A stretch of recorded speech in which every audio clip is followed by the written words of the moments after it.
सो जय हिंद everyone, welcome back to the channel. आज हम पढ़ेंगे जनवरी 2017 का पेपर 3।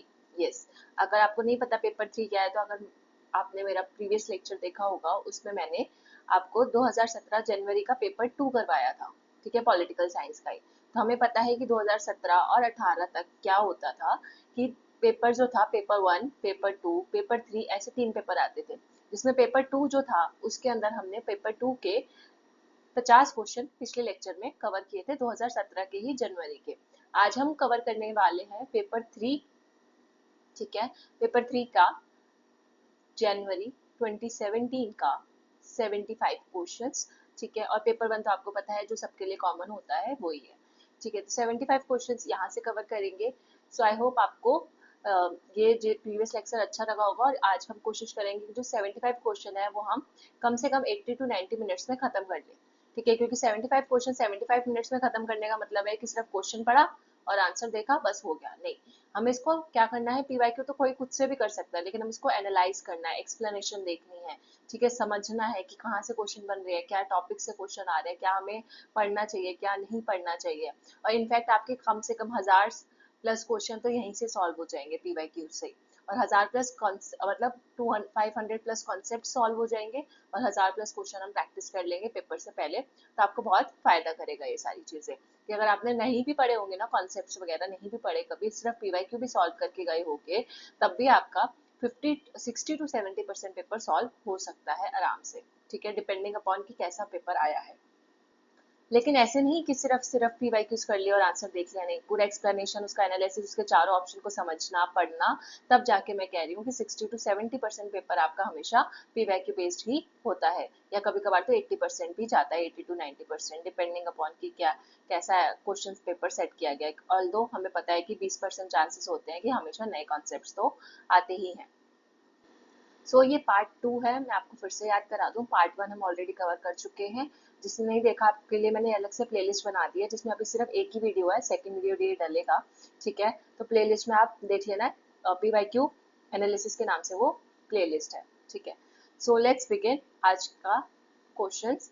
और सॉरी, ये थोड़ा सा ब्लर पीडीएफ है, बट आपको दिख जाएगा। आप थोड़ा सा जूम करके या अपना रेजोल्यूशन बढ़ा के थोड़ा सा सिर्फ इस वीडियो के लिए एडजस्ट कर लेना। बाकी आई विल ट्राई कि नेक्स्ट टाइम से ऐसा ना हो। So, who among the following said an important function of political theory is not only to show what a political practice is? ठीक है, तो इसका मतलब क्या? पॉलिटिकल प्रैक्टिस का मतलब सिर्फ ये नहीं है कि पॉलिटिकल प्रैक्टिस क्या होती है।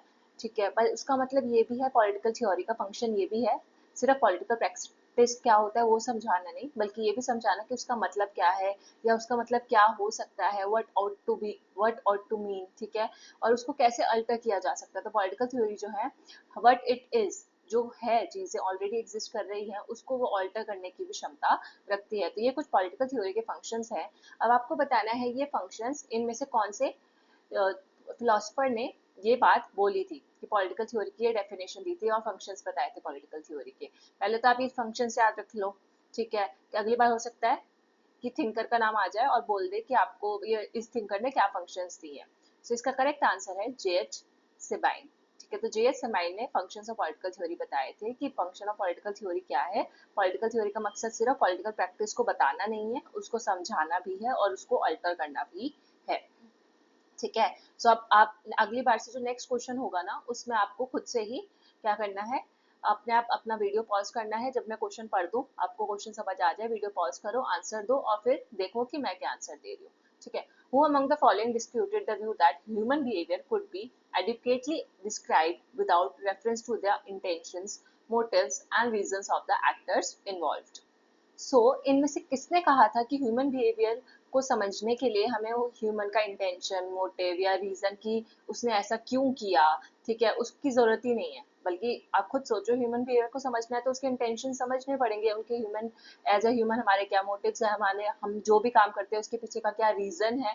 ठीक है, ये सब हमें पता होना चाहिए। लेकिन ये ऐसे थिंकर है, वो बोल रहे हैं कि विदाउट, ठीक है, हमें ह्यूमन बिहेवियर को समझने के लिए इन सब चीजों को समझने की जरूरत नहीं है। ऐसा किसने बोला था? पीटर वेंच, सीबुल, ठीक है, डेविड ह्यूम या रॉबर्ट डॉल? तो इसका जो करेक्ट आंसर है वो है option number 1, Peter Winch. Then question number 3, which जहाँ पे एक्सप्लेनेशन की जरूरत होगी मैं आपको वहां बता दूंगी। अभी ये सिर्फ फैक्चुअल था तो यहाँ पे ज्यादा जरूरत है नहीं। बस यहाँ पे एक एक्स्ट्रा पॉइंट ये याद रख लो कि ऐसा ही सेम व्यू चार्ल्स टेलर का भी था, कि तो चार्ल्स टेलर और पीटर विंच ये दोनों ने ही ऐसी बात बोली है। अगर आपको कभी पीटर विंच ना दिखे ऑप्शन में, चार्ल्स टेलर है, तो उसको भी आप टिक कर सकते हो। और पढ़ते हैं मैच द फॉलोइंग की तरफ। अब ये थोड़ा सा ब्लर है नाम, ठीक है, लेकिन आप मैं बोल रही हूँ आप सुन लो अच्छे से। जॉन रॉल्स, ठीक है, जॉन हर्सनी, रिचार्ड अर्सन, एलेक्स कैलिनिकोस, ठीक है, और यहाँ पे उनके कॉन्सेप्ट्स दे रखे हैं। तो आपको एक भी पता है, आपको पता है सबको जॉन रॉल्स तो सबने पढ़ा है, और सबको पता है जॉन रॉल्स का व्हील ऑफ इग्नोरेंस का कॉन्सेप्ट है जस्टिस एज फेयरनेस में। तो जस्टिस एज फेयरनेस एक का 3 हो गया, तो या तो 2 होगा या तो 3 होगा आंसर। अब एक और याद रख लो, इक्वालिटी ऑफ वर्ड या मैक्सिमम प्रिंसिपल, जो भी आपको याद रखना है इन दोनों में से, ठीक है। तो अगर हम याद करें इक्वालिटी ऑफ वर्ड किसने दिया है, तो इक्वालिटी ऑफ वर्ड दिया है एलेक्स कैलेनिकोस ने। तो डी का हो गया ऑप्शन, तो option number 3 will be the right answer for this question. Also सिर्फ हमें आंसर नहीं पता करना, हमें इन तीनों के कॉन्सेप्ट्स भी याद रखने हैं। अगली बार हो सकता है इन तीनों के कॉन्सेप्ट्स आ जाए, राइट। तो एलेक्स कैलेनिकोस का क्या होगा, इक्वालिटी ऑफ वर्ड। कैसी इक्वालिटी, क्या होता है इक्वालिटी, एलेक्स बोल रहे हैं, ठीक है। तो आप एलेक्स, आपको पता है जो आजकल एआई का जमाना है तो बोलते हैं ना एलेक्सा प्ले द म्यूजिक, है ना। तो आप ऐसे याद कर लो, इसको ट्रिक बता रही हूँ याद करने की, कि एलेक्सा प्ले द म्यूजिक ऐसे करके आप एलेक्स से याद रखो। तो एलेक्सा को आपने क्या बोला, एलेक्सा मुझे इक्वालिटी समझाना, व्हाट इज इक्वालिटी, ठीक है। तो आपको नहीं पता था इक्वालिटी का कॉन्सेप्ट, आपने एलेक्सा को बोला एलेक्सा व्हाट इज इक्वालिटी, तो आपने उसको बोला, तो व्हाट इज इक्वालिटी बोलो या इक्वालिटी ऑफ व्हाट बोल लो, आपको वैसे याद रह जाएगा। देन जॉन हर्सनी, तो जॉन हर्सनी का कॉन्सेप्ट है द मैक्सिमम प्रिंसिपल, ठीक है। हर्सनी का कॉन्सेप्ट क्या है, जॉन का मैक्सिमम प्रिंसिपल। देन रिचार्ड एरिंसन, तो रिचार्ड एरिंसन का क्या कॉन्सेप्ट है, प्राइमरी गुड्स रिकंसिडर्ड। अब ये रिचार्ड अर्नेसन है, राइट। तो रिचार्ड अर्नेसन ऐसे लिखा हुआ है, तो रिचार्ड ने अपने सन को क्या खरीदने भेजा, प्राइमरी गुड्स खरीदने भेजा। तो रिचार्ड ने अपने सन को क्या खरीदने भेजा, प्राइमरी गुड्स। तो रिचार्ड हो गया उसका बेटा, और यहाँ पे प्राइमरी गुड्स। तो आपको ऐसे याद रह जाएगा कि जो सी का ऑप्शन क्या है 2, प्राइमरी गुड्स रिकंसिडर्ड, रिचार्ड अर्नेसन का कॉन्सेप्ट है। और जॉन हर्सने का कोई ऐसा ट्रिक नहीं है, बस इसको याद रखना मैक्सिमम प्रिंसिपल है इनका, बस इतना याद रख लो। सो नाउ क्वेश्चन नंबर 4, ये है हमारा व्लादिमिर लेनिन से। और आपको लेनिन का सबसे जो फेमस रेवोल्यूशन है बोल्शेविक रेवोल्यूशन, सबको पता ही होगा, राइट।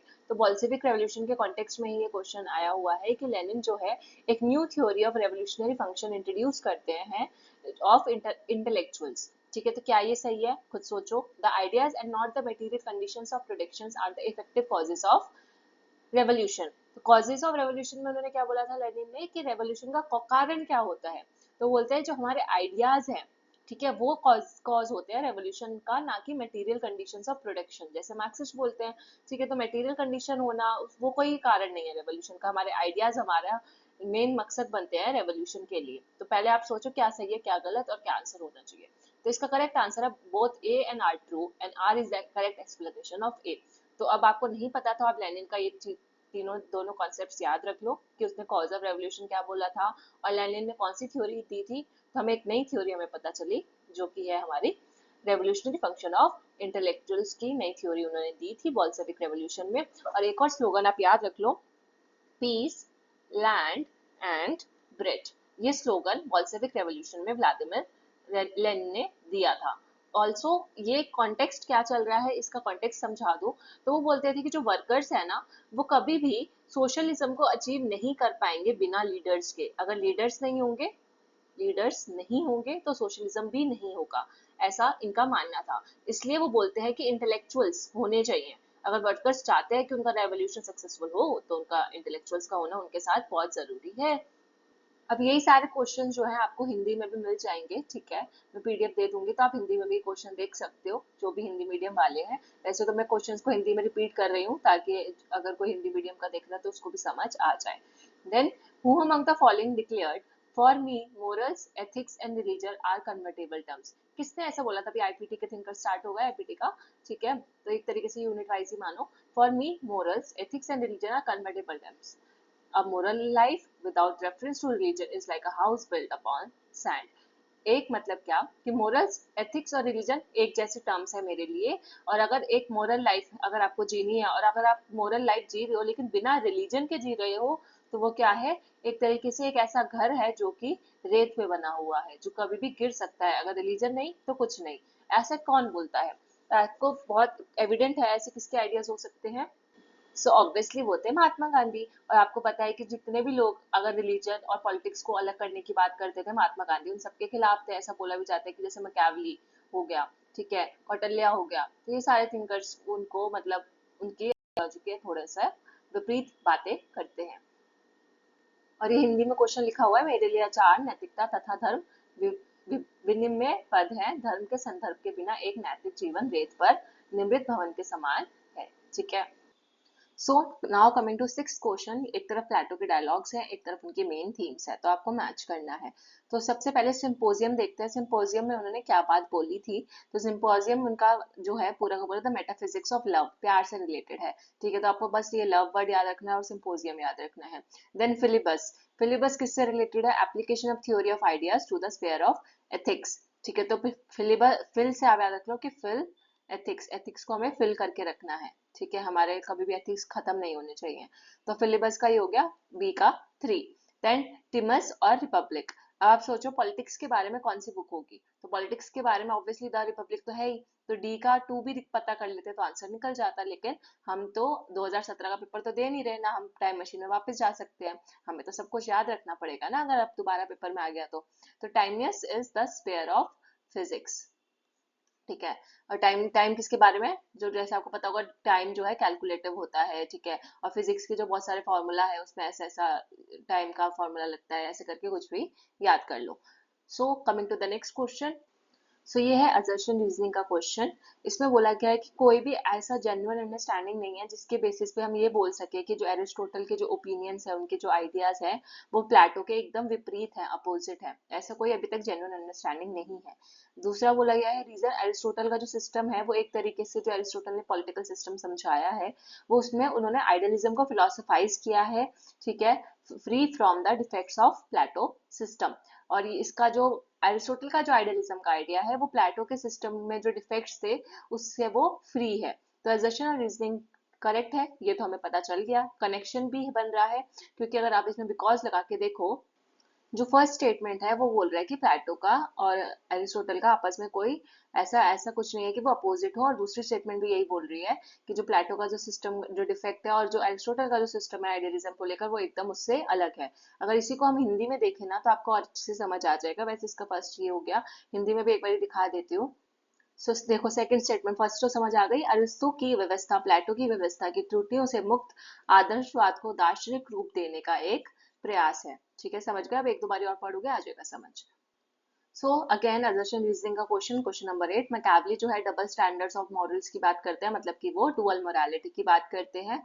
ठीक है, and one for the ruler, एक तो एक ऐसी मोरालिटी जो एज अ रूलर उसे फॉलो करनी चाहिए, और एक ऐसी मोरालिटी जो कि किंग को अपने एज अ प्राइवेट सिटीजन पूरी करनी चाहिए।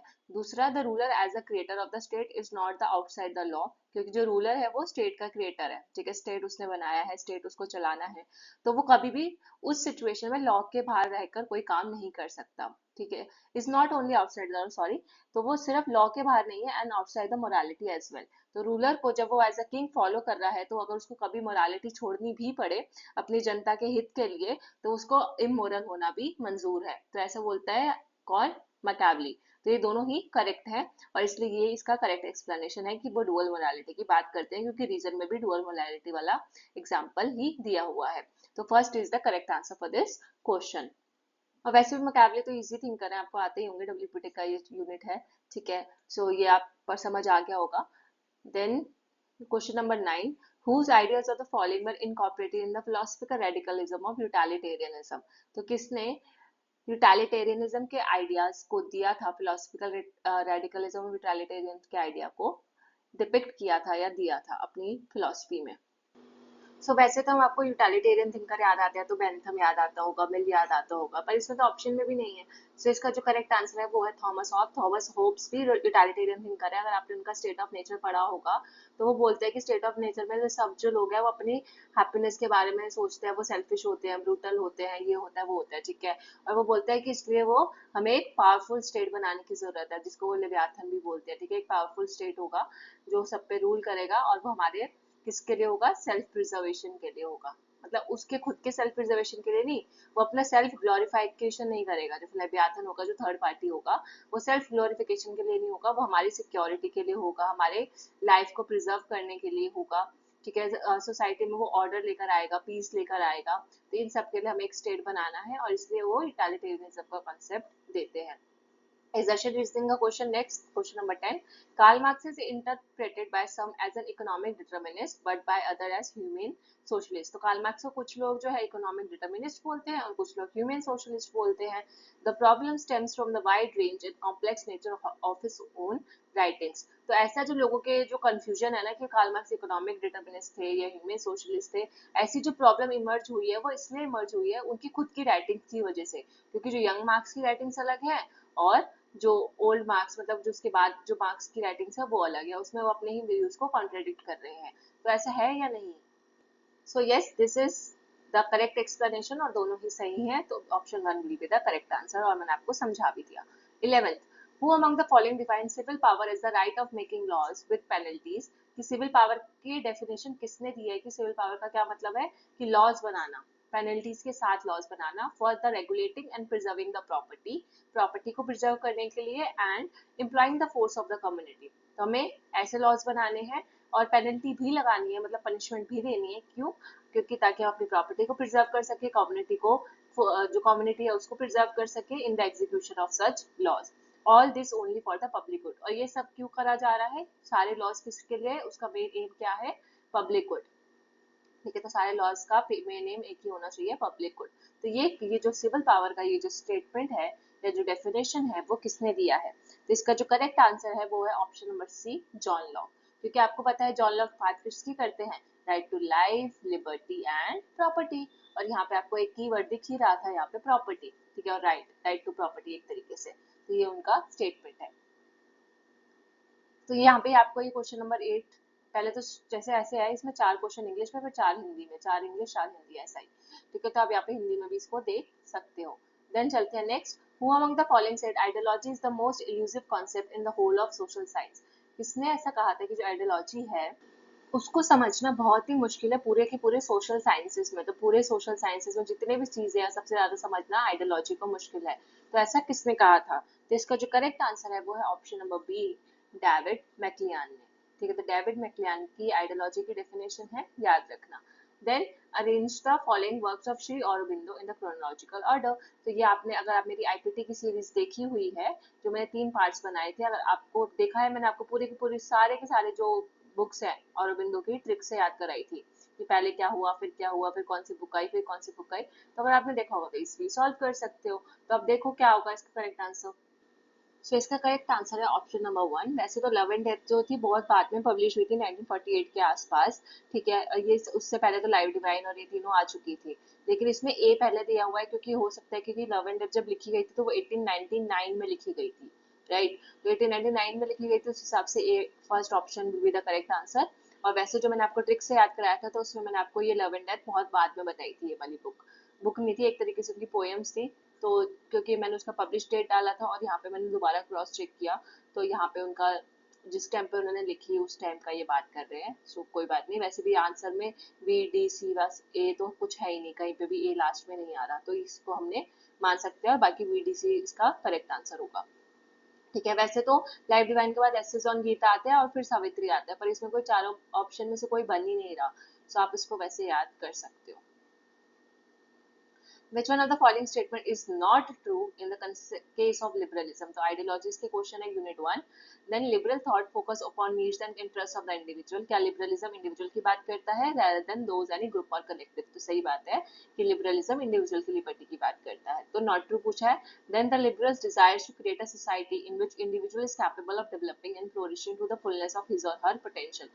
तो जो liberals है वो एक ऐसी सोसाइटी चाहते हैं जहाँ पे इंडिविजुअल अपना पोटेंशियल जो है पूरी तरीके से क्या कर पाए, फुलफिल कर पाए. तो ये भी करेक्ट है. ठीक है, क्योंकि वो इंडिविजुअल की बात कर रहे हैं. देन यहाँ पे liberals do not believe in universalism that individuals are of equal moral worth. ठीक है, यहाँ पे नॉट वर्ड आ गया. ठीक है, तो ये होगा इनकरेक्ट आंसर. ठीक है, इनकरेक्ट होगा, ये लिबरलिज्म का ऐसा व्यू नहीं है। लिबरल्स तो बोलते हैं बल्कि कि इंडिविजुअल्स जो है वो यूनिवर्सलिज्म के आइडिया में बिलीव करते हैं और इंडिविजुअल्स को सबका एक इक्वल मोरल वर्थ होता है। तो हर जगह इंडिविजुअल इंडिविजुअल मतलब वो इंडिविजुअल की इतनी बड़ाई करते हैं, इतनी बड़ाई करते हैं। तो जहाँ पे इंडिविजुअल आ रहा है ना और इंडिविजुअल से रिलेटेड पॉजिटिव बातें हो रही हैं, तो उसका आंसर मतलब लिबरलिज्म ही होगा। और नॉट ट्रू पूछा था तो यहाँ पे ये थर्ड ऑप्शन गलत हो गया। और फोर्थ ऑप्शन कहता है individual liberty is for liberals the supreme political value. Liberals के लिए जो इंडिविजुअल की लिबर्टी है वो सबसे ऊंचा दर्जा है, उसका सबसे सुप्रीम पॉलिटिकल वैल्यू है। Question 15. Who among the following argued that the only purpose for which the power can be rightfully exercised over any member of a civilized community against his will is to prevent harm to other? ठीक है, तो ऐसे किसने बोला था कि अगर सिर्फ पावर इस्तेमाल करने का, वो भी हमारी इच्छा के अगेंस्ट, अगर हम पे कोई पावर इस्तेमाल कर रहा है हमारी इच्छा के अगेंस्ट, तो वो एक ही सिचुएशन में वैलिड है। वो सिचुएशन क्या कि अगर आपको पावर का इस्तेमाल किया जा रहा है आपको किसी और को हार्म करने से रोकने से। तो आपको पता है हार्म प्रिंसिपल किसने दिया था, जिसमें वो सेल्फ रिगार्डिंग एक्शंस और अदर रिगार्डिंग एक्शंस की बात करते हैं। तो J S Mill will be the correct answer for this question. Then in the year 1960, application of structural functionalism by Almond and Powell was an application of।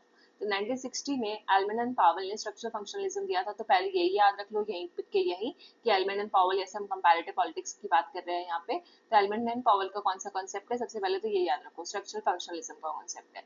फिर year याद रखो, क्योंकि जो क्वेश्चन में चीजें मेंशन होती है ना, हमें क्वेश्चन भी याद रखना है ताकि पेपर में अगर अगली बार ईयर पूछ ले या ये पूछ ले या एल्मंड एंड पावल पूछ ले तो आपको सब कुछ पता होना चाहिए।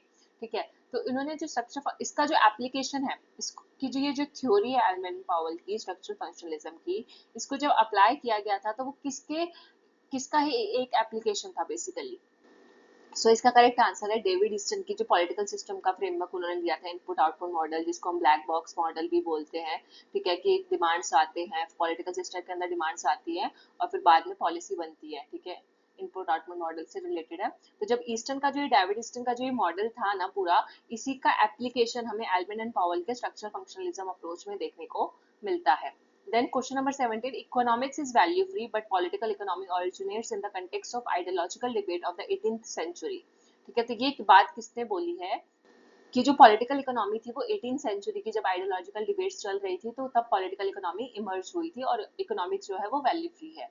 तो ये बात जो बोली है जोसेफ स्कम्पीटर ने। Option number 3 will be the correct answer. इनकी हमेशा एक बुक पूछी जाती है, कैपिटलिज्म सोशलिज्म। ठीक है, तो वो वाली बुक भी आपको याद रखनी है, capitalism socialism and democracy I guess. हाँ, तो मैंने इसकी ट्रिक भी बताई थी। वैसे तो इनके नाम में जैसे एससी से शुरू हो रहा है ना इनका नाम, तो सोशलिज्म और कैपिटलिज्म ऐसे याद कर लो, और डेमोक्रेसी तो है ही, प्लस ये डेमोक्रेसी के लिए भी फेमस थिंकर माने जाते हैं। ठीक है, तो सोशलिज्म कैपिटलिज्म है, डेमोक्रेसी इनकी बुक है, वो याद रखना। मतलब सोशलिज्म पहले नहीं आएगा, पहले कैपिटलिज्म आएगा फिर सोशलिज्म आएगा उनकी बुक में। तो यहाँ पे आ गए हिंदी के questions. So now question number 18, ऐसा क्या है जो लिबरल कॉन्स्टिट्यूशन का पार्ट नहीं है। ठीक है, नॉट। तो लिबरल कॉन्स्टिट्यूशन किन किन चीजों में मानता है, पहले तो वो पता होना चाहिए। लिबरल कॉन्स्टिट्यूशनलिज्म, यहाँ पे आपके लिबरलिज्म के कॉन्सेप्ट सारे आ जाएंगे। ठीक है, तो लिबरल्स क्या मानते थे, इंडिविजुअल फ्रीडम में मानते थे, यस। टॉलरेशन एंड कंसेंट भी उनका था, डाइवर्सिटी में मानते थे, जस्टिस में मानते थे। ठीक है, टॉलरेंस में मानते थे, कंसेंट में मानते थे, ये भी सही हो गया। नॉट पूछा है तो मेजोरिटेरियनिज्म या मिनॉरिटी राइट्स में से एक आंसर होगा।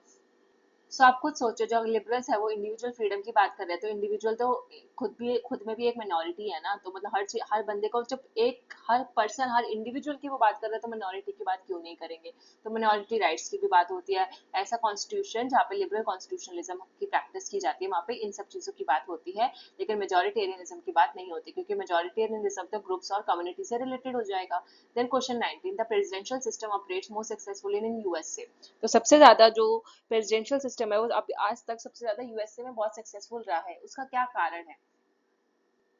वैसे तो ये देखा जाए तो इसके सारे ही कारण हो सकते हैं, लेकिन सबसे वैलिड क्या होगा, क्योंकि प्रेसिडेंशियल सिस्टम तो बहुत सारी कंट्रीज में हर जगह टू पार्टी सिस्टम होता ही है, लेकिन जरूर थोड़ी है कि वहां पे वो सक्सेसफुल हो। ठीक है, तो ये तो नहीं होगा। अ वेल डेमोक्रेटिक कॉन्स्टिट्यूशन, ये इसका आंसर हो सकता है कि हाँ सक्सेसफुल होने का कारण हो सकता है, लेकिन ये तो बाकी जगह में भी अगर आपका कॉन्स्टिट्यूशन अच्छा है तो जरूरी नहीं है कि ना वहाँ की सरकार भी अच्छी होगी। अब ये हो सकता है थर्ड और फोर्थ में से आंसर।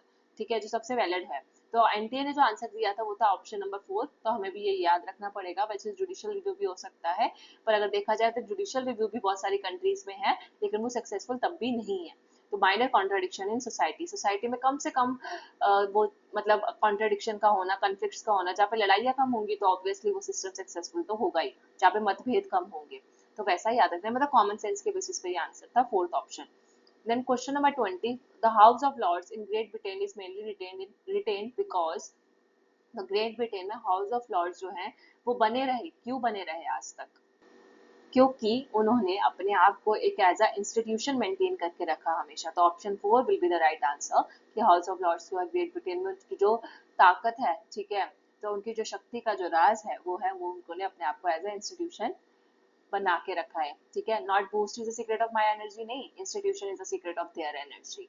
देन assertion रीजनिंग का क्वेश्चन है, सैमुअल पी हंटिंगटन से आया हुआ है। सैमुअल पी हंटिंगटन, अच्छा मैंने आपको ये जो सारे थिंकर्स है ना, हंटिंगटन वगैरह, कंपैरेटिव पॉलिटिक्स की प्लेलिस्ट है, उसमें मैंने आपको बहुत सारे के सारे थिंकर्स ऑलमोस्ट कवर करा दी हैं। तीन तीन वीडियोस हैं सिर्फ, और बाकी जो मैंने आपको डैनियल किरमानी की बुक कवर करवाई है पूरी की पूरी कंपैरेटिव पॉलिटिक्स की, तो वो देख सकते हो। उससे आपको बहुत ज्यादा, मतलब मान के चलो कि 70% ऑफ कंपैरेटिव पॉलिटिक्स उस प्लेलिस्ट से कवर हो जाएगा। और बाकी कंपैरेटिव पॉलिटिक्स तो एक ऐसा सागर है कि आप उसमें जितना भी कुछ लगा लो, मतलब पूरा का पूरा आप उसको कभी पढ़ नहीं सकते अच्छे से, तो कुछ ना कुछ रह ही जाएगा। तो बेटर है कि अब इतना 70% करो और बाकी जो 9 यूनिट्स है वो अच्छे से कर लो।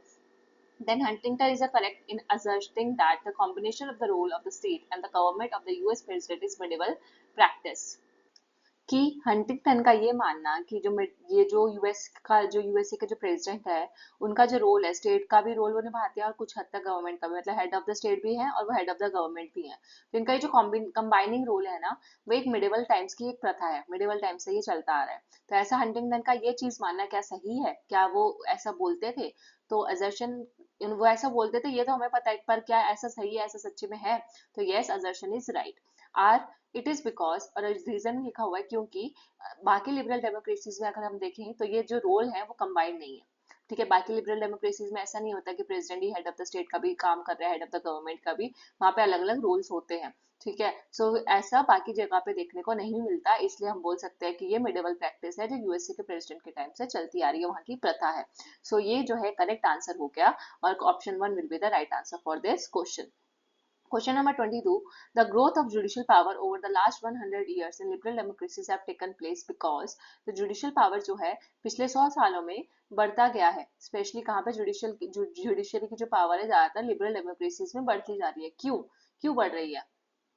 ऐसा क्या हुआ कि इनकी पावर बढ़ गई? तो ऑब्वियसली ह्यूमन राइट्स एक्सप्लॉयटेशन बहुत ज्यादा होती जा रही है, और ह्यूमन राइट्स को प्रोटेक्ट करने के लिए जुडिशरी की पावर जो है बढ़ रही है इन द सेंस कि हमने उनको ज्यादा पावर दे दी, बढ़ रही है इन द सेंस कि वो अपने पावर का अब ज्यादा यूज कर रहे हैं, यूज केस बढ़ गया है जुडिशरी का वो, ठीक है। तो ये होगा इसका करेक्ट आंसर, फोर्थ। नाउ इसके बाद आपके आ जाएंगे हिंदी में क्वेश्चन, तो हिंदी वाले हिंदी से प्रैक्टिस कर सकते हैं, देन आगे पढ़ते हैं इंग्लिश क्वेश्चन की तरफ। तो question number 23, environmental green parties originated from. तो इन्वायरमेंटल जो ग्रीन पार्टीज है वो कहाँ, उनका ओरिजिन कहाँ से हुआ था, कहाँ से हमने पहली बार देखना शुरू किया था कि ऐसी पार्टीज इमर्ज हुई जो कि इन्वायरमेंट के लिए काम करना उन्होंने शुरू किया, उन्होंने अपने एजेंडा में इन्वायरमेंट को पहले रखा। सो ऑब्वियसली आपको पता होना चाहिए old versus new social movements का अंतर, तब आप ये आसानी से निकाल लेते। तो इसका करेक्ट आंसर होगा न्यू सोशल मूवमेंट्स। मॉरिस डुवर्जर की जो थ्योरी है वो टू पार्टी सिस्टम मॉरिस डुवर्जर ने दिया था। पहले तो आपको यही याद रख लो, क्वेश्चन में से आपको एक और चीज याद हो गई कि मॉरिस डुवर्जर जो है वो टू पार्टी सिस्टम की बात करते हैं, ठीक है। एंड इना इमर्जेस इना, ठीक है। तो वो बोलते हैं कि टू पार्टी सिस्टम कब इमर्ज होती है, तो ऐसा उन्होंने क्या बोला था? तो उन्होंने बोला था कि इमर्ज इन अ मेजॉरिटेरियन पार्लियामेंट्री सिस्टम। तो ऑब्वियसली जहाँ टू पार्टी सिस्टम कहाँ देखने को मिलता है? टू पार्टी सिस्टम हमें मेजॉरिटी पार्लियामेंट्री सिस्टम में देखने को मिलता है।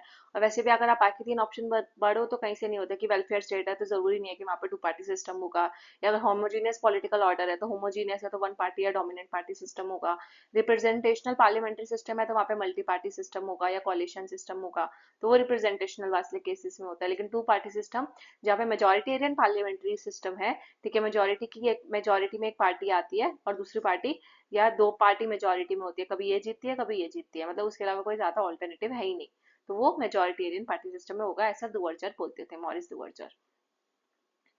सो अब एक और क्वेश्चन कंपैरेटिव पॉलिटिक्स का, कि पॉलिटिकल कल्चर का जो सबसे पहला जो कॉन्सेप्ट था, पॉलिटिकल कल्चर का कॉन्सेप्ट, वो सबसे पहली बार यूज किसने किया था? ठीक है, यूज करने की बात हो रही है, ऐसा नहीं बोला जाए कि पॉलिटिकल कल्चर का कॉन्सेप्ट दिया किसने था, बल्कि पूछा जा रहा है यूज किसने किया था। तो ऑब्वियसली इसका आंसर है गैब्रियल आलमेंड, और आपको पता है एलमेंड एंड वर्बा और Almond and Powell, Almond and कोनबेल हमेशा पढ़ते ही हो कल पॉलिटिकल कल्चर में। तो Almond and Almond Gabriel Almond will be the correct answer. तो which one of the following orientation is not a part of the basic types of the political culture.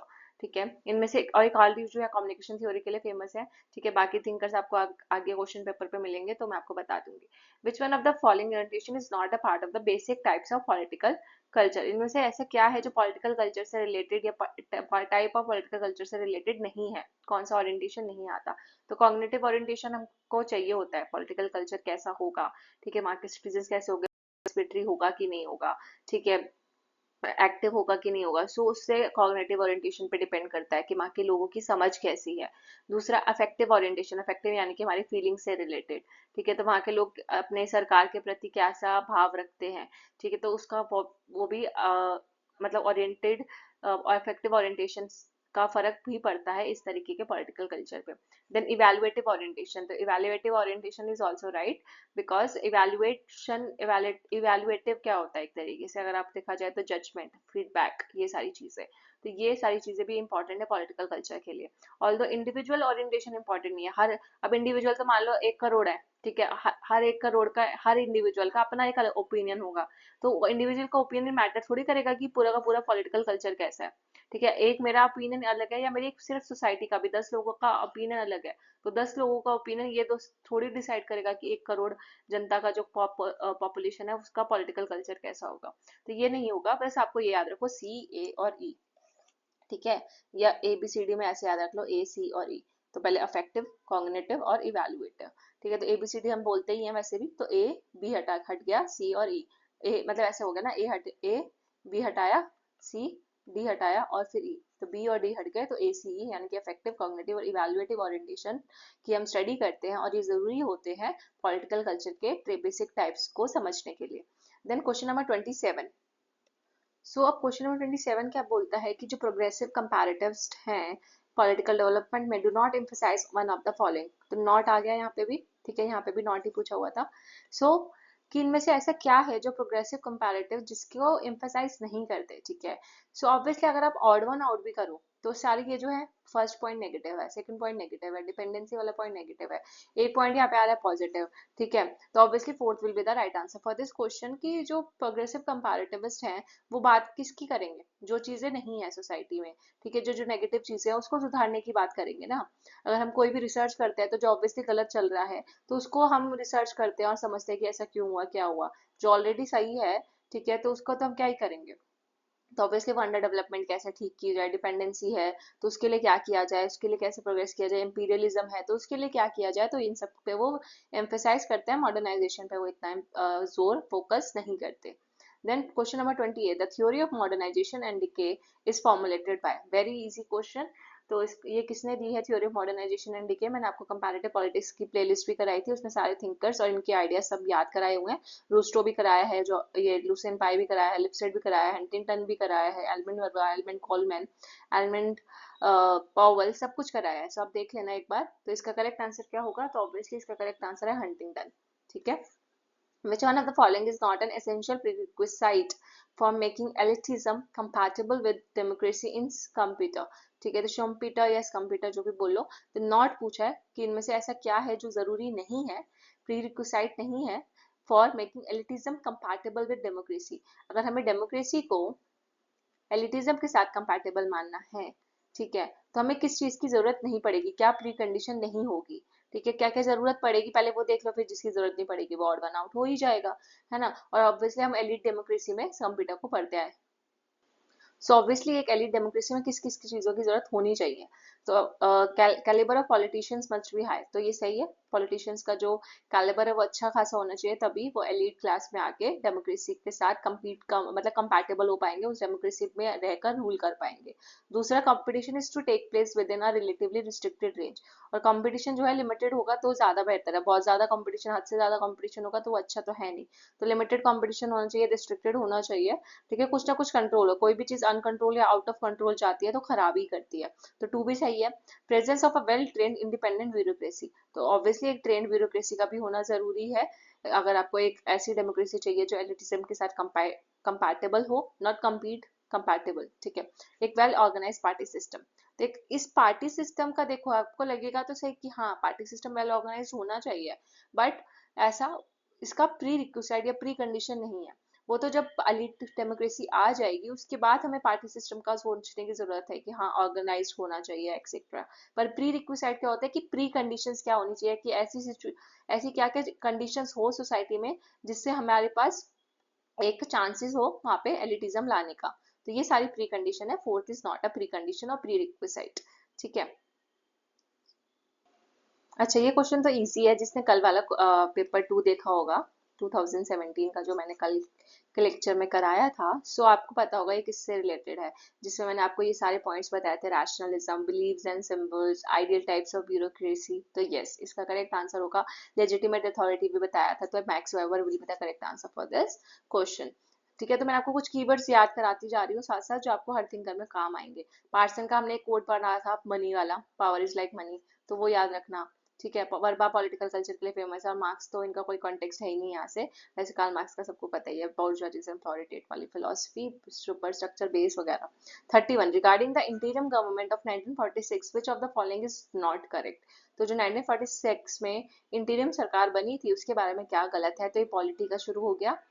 तो पहले तो आपको ये पता होना चाहिए कि इंटीरियम गवर्नमेंट क्या होती है, जो कि टेम्पररी गवर्नमेंट होती है, या फिर आप बोल लो कि परमानेंट सरकार बनाने से पहले एक ट्रांजिशन में सरकार बनाई जाती है। और ये आपको देखो ईयर भी लिखा है 1946, मतलब अभी आज़ादी नहीं मिली है पर ब्रिटिशर्स ने बोला था कि हाँ अब अपना कॉन्स्टिट्यूशन बना सकते हो कॉन्स्टिट्यूंट असेंबली में, और इंटीरियम गवर्नमेंट चल रही थी उस टाइम पे, मतलब प्रॉपर सरकार नहीं आई थी।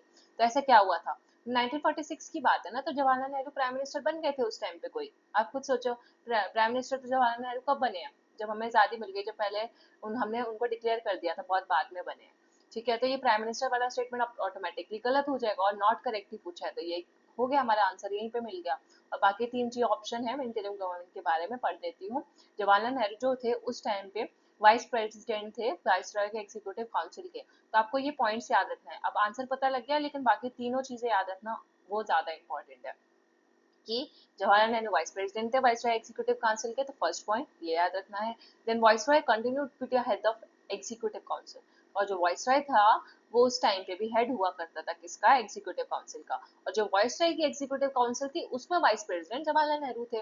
Then members of interim government were members of viceroy's executive council, और जो वाइसरॉय की एग्जीक्यूटिव काउंसिल थी उसके मेंबर्स जो थे वो इंटीरियम गवर्नमेंट के भी मेंबर्स थे। तो मतलब ऐसा कि वाइसरॉय है उसकी एक एग्जीक्यूटिव काउंसिल है, उसके जो मेंबर्स होंगे वाइसरॉय के एग्जीक्यूटिव काउंसिल के मेंबर्स, वो किसके मेंबर्स होंगे, इंटीरियम गवर्नमेंट के भी मेंबर्स होंगे, और यही जो है उसमें जवाहरलाल नेहरू कौन होंगे, वाइस प्रेसिडेंट होंगे।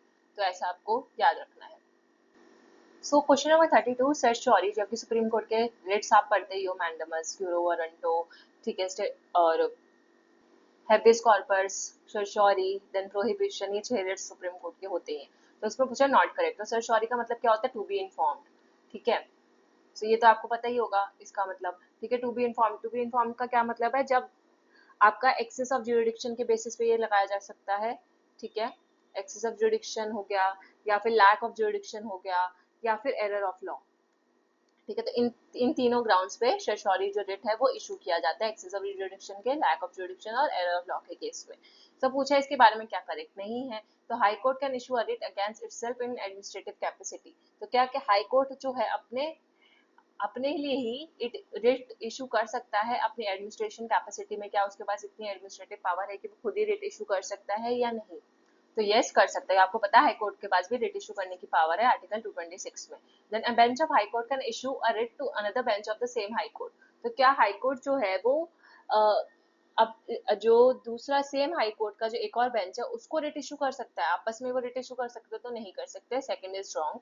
Then high court can not issue a writ to another high court, और हाई कोर्ट जो है दूसरे हाई कोर्ट को रिट इशू नहीं कर सकता। अब आप ये सोचो 2 और 3 जो है आपस में कॉन्ट्राडिक्टरी स्टेटमेंट है, एक में बोल रहा है कर सकता है, एक में बोल रहा है नहीं कर सकता, तो इन दोनों में से हमारे को एक आंसर होना चाहिए था। तो ऑब्वियसली इसका जो आंसर 2 और 3 में से ही बनता, और इसमें जो है नहीं इशू कर सकता, तो इसलिए थर्ड सही है, फर्स्ट सही है, ठीक है। इसके एक सेकेंड, हाँ। सो ये गलत हो गया, और ये सही है। और चौथा भी सही है, high court can issue sorry to a tribunal situated within its jurisdiction.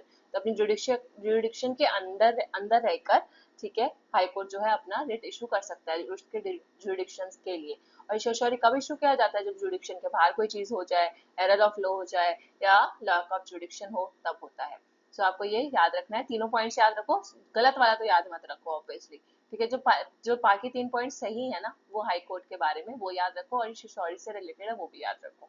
अभी दूसरा जो है वो कंटिन्यूइंग मैंडेमस। तो मैंडेमस का भी आपको मतलब पता ही होगा, ये कब इशू किया जाता है? जब जो हायर अथॉरिटी है वो लोअर अथॉरिटी को मतलब क्या बोलते हैं, ऑर्डर देती है क्या करने के लिए, अपना काम सही से करने के लिए। तो हायर अथॉरिटी लोअर अथॉरिटी को ऑर्डर देती है कि अपना काम सही से करो और जस्टिस के खिलाफ कोई भी ऐसी चीज आपको नहीं करनी है, लॉ का पालन करो, एक्सेट्रा एक्सेट्रा। तो ये मैंडेमस होता है, ठीक है। अब इसमें ऐसा कौन सा सुप्रीम कोर्ट का केस था जिसमें मैंडेमस को कंटिन्यू करने की बात की गई थी? कि मैंडेमस, एक टाइम ऐसा आया था कि लोग बोल रहे थे कि मैंडेमस को खत्म कर देना चाहिए, ये रिट होना ही नहीं चाहिए।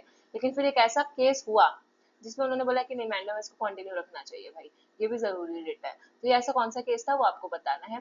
तो इसका जो करेक्ट आंसर है वो है Vineet Narayan versus Union of India. इस केस में यही बोला गया था कि हमें एक पेटिशन फाइल हुई थी बेसिकली आर्टिकल 32 और आर्टिकल 22-26 के तहत ये पेटिशन फाइल हुई थी और इसको कंटिन्यू करने की बात की गई थी, और उन्होंने बोला कि हम कंटिन्यू करेंगे, ये जरूरी है डेमोक्रेसी को प्रिजर्व करने के लिए। इसके अलावा 2 केसेस और थे जिसमें ये बात बोली गई थी। इसके अलावा कौन कौन से थे? एक था भंदुआ मुक्ति मोर्चा, मुक्ति मोर्चा, एक second, Morcha versus Union of India, ठीक है, वही वर्सेस यूनियन ऑफ इंडिया। और एक और था एंड ओआरएस, ठीक है।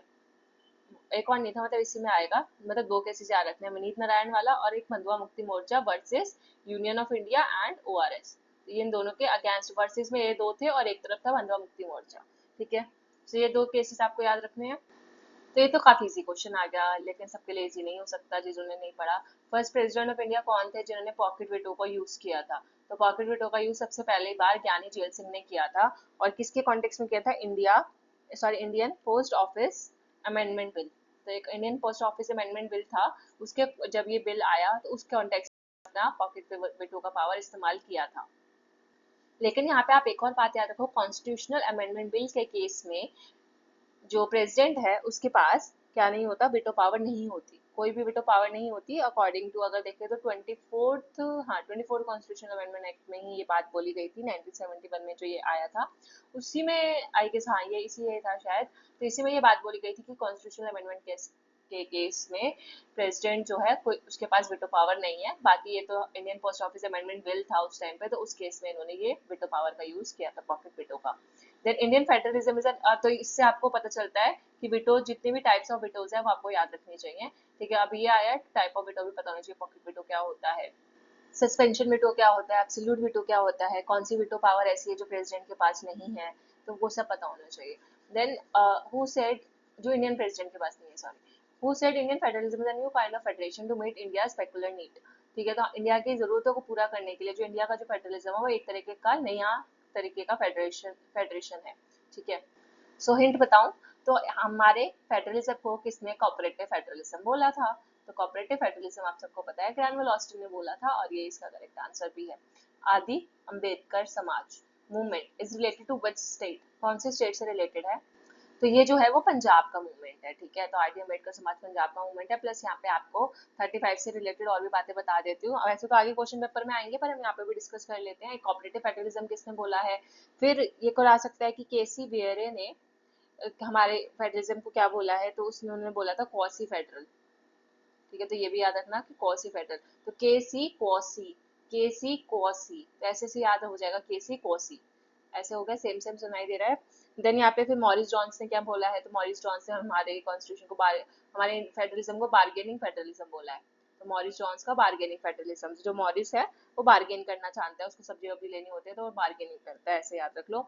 देन फिर आज बात करते हैं आइवर जेनिंग्स की। उन्होंने हमारे फेडरलिज्म को क्या बोला था?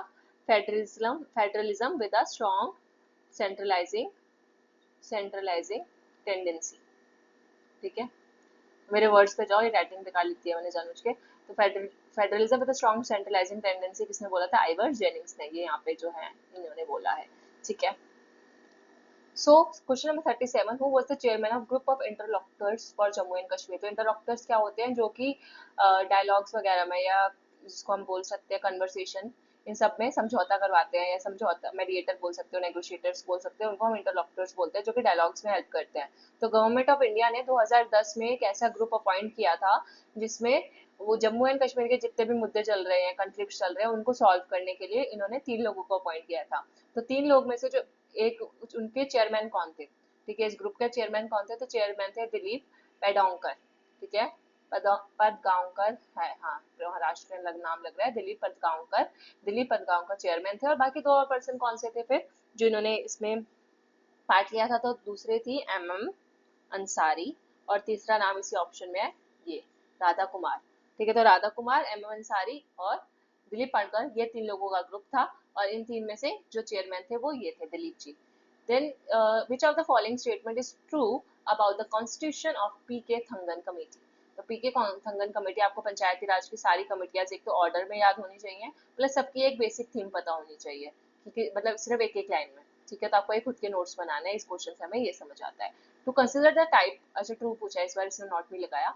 To consider the type of political and administrative structure needed in the district planning. तो yes, this is the right answer, कि इन्होंने ऐसी रिकमेंडेशन दी थी कि हमें डिस्ट्रिक्ट प्लानिंग के लिए एक पॉलिटिकल, एक एडमिनिस्ट्रेटिव स्ट्रक्चर का होना बहुत जरूरी है। रूरल डेवलपमेंट की बात, की एडमिनिस्ट्रेटिव अरेंजमेंट करनी चाहिए रूरल डेवलपमेंट के लिए, उन्होंने ऐसा कोई रिकमेंडेशन नहीं दिया, डिसेंट्रलाइज प्लानिंग का भी नहीं, और ब्लॉक लेवल कमेटी प्लानिंग का भी नहीं। ये तो अशोक मेहता और बलवंत राय मेहता कमेटी की रिकमेंडेशंस थी। सो ये वाला होगा फर्स्ट वाला right answer. When did Communist Party of India emerge as a separate political party? तो communist party of India Marxist, ठीक है। तो कब ये जो सीपीआई-एम थी वो अलग हो गई सीपीआई से, और उन्होंने एक अपनी सेपरेट पॉलिटिकल पार्टी बनाई। ये जो सेपरेशन हुआ था कब हुआ था, तो यस आपको पता होगा, इसका सेपरेशन 1964 में हुआ था, नहीं पता तो याद रख लो 1964, 1964। सो नाउ क्वेश्चन नंबर 40, ठीक है। यहाँ पे एक तरफ केस है और एक तरफ यहाँ पे सब्जेक्ट है कि किस केस में क्या बोला गया था। तो Rudal versus state of Bihar, फिर ADM Jabalpur versus Shivkant Shukla, Union of India versus Naveen Jindal, और Union of India versus Association for Democratic Reforms. तो आप सोचो इसका करेक्ट आंसर क्या होगा, पॉज करो। यस, इसका करेक्ट आंसर है ऑप्शन नंबर 1, ठीक है। अब इसको एक ट्रिक से याद करा देती हूँ, ठीक है, फटाफट। आप इतने सारे केस है, जो केस क्वेश्चन एटलीस्ट पीवाईक्यूज में आया है, एटलीस्ट हम उतने केस तो याद रखने चाहिए हमें, चाहे बाकी सारे याद हो ना हो। तो डेमोक्रेटिक रिफॉर्म्स है, तो ऑब्वियसली डेमोक्रेटिक रिफॉर्म्स जो है इलेक्शंस के, कैंडिडेट्स के इलेक्शंस कैसे होने चाहिए, right to know antecedents of candidates, मतलब कि जो एक कैंडिडेट है जो इलेक्शन के लिए खड़ा हो रहा है उसकी हमें हिस्ट्री बतानी चाहिए, कि उस पर कोई जब वो कोई मर्डर का केस तो नहीं चल रहा, कहीं वो जेल में तो सजा नहीं काट रहा, या कैंडिडेट लायक है कि नहीं इलेक्शन लड़ने के लिए, तो हमें उसका सारे पिछड़ी हुई हिस्ट्री पता होनी चाहिए, बेसिकली कांड कर्म पता होने चाहिए। तो ये जो केस था वो इसके बारे में था, ठीक है।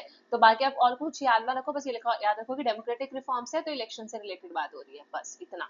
फिर A, Rudal versus state of Bihar, तो ये था हमारा अवार्ड ऑफ मॉनेटरी कंपनसेशन, ठीक है। सो मैंने ये सब रब कर दिया, आई गेस ये स्लाइड सही से रिकॉर्ड नहीं हुई थी तो मैं इसको दोबारा रिकॉर्ड कर रही हूँ। So Union of India versus Naveen Jindal, तो इसको हम कैसे याद कर सकते हैं, नवीन जिंदल है तो नवीन मतलब हमें एक नया, ठीक है। तो हमें क्या चाहिए, एक नया ट्राई कलर फ्लैग चाहिए, ठीक है। तो right to fly tricolour था इस केस में, कि हमें तिरंगा फहराने का अधिकार होना चाहिए, तो right to fly tricolour से रिलेटेड था ये वाला केस। और नया झंडा इन द सेंस ये नहीं कि तिरंगे के कलर चेंज करने, नहीं, वो तो हमारे सबसे अच्छे कलर है, सुकून वाले कलर है। इसका मतलब ये कि हमारा जो तिरंगा है थोड़ा पुराना हो गया, गंदा हो गया, तो चलो हम इसको धो देते हैं और एक जब तक के लिए हम नया झंडा लगा देते हैं, नया तिरंगा लगा देते हैं। तो नवीन मतलब होता है नया, और इससे आपको ये केस याद रह जाएगा। Then Rudra versus state of Bihar, तो रुद्राएं, रुद्राएं आपको पता होगी, तो रुद्राएं क्या होती है, रुद्राएं होती है हमारे रुपीज, रुपीज हो गया मतलब हमारी मनी, तो मनी हो गई हमारी मॉनेटरी, तो अवार्ड ऑफ मॉनेटरी कंपनसेशन वाला ही हो गया रुदल वर्सेस मॉनेटरी। तो रुद्राएं और मॉनेटरी, रुद्रा मनी मॉनेटरी, ठीक है। फिर शुक्ला साहब वाला केस क्या है, जबलपुर और शुक्ला, तो आपको ऐसे याद रखो कि अगर आपके नोन में कोई शुक्ला साहब है वो राइट टू लाइफ की बात कर रहे हैं, ठीक है। क्या बात कर रहे हैं, राइट टू लाइफ की बात कर रहे हैं, कि मुझे जीने दो, ठीक है। तो उनसे आप याद रखो कि शुक्ला साहब राइट टू लाइफ की बात कर रहे हैं। चल तो अब चलते हैं नेक्स्ट क्वेश्चन पे। आई गेस 40 क्वेश्चन हमने 48 मिनट्स में कवर कर रहे हैं, थोड़ा 10 मिनट पीछे चल रहे हैं, बट कोई बात नहीं, अब 80 से 90 मिनट के अंदर हम क्वेश्चन खत्म कर लेंगे।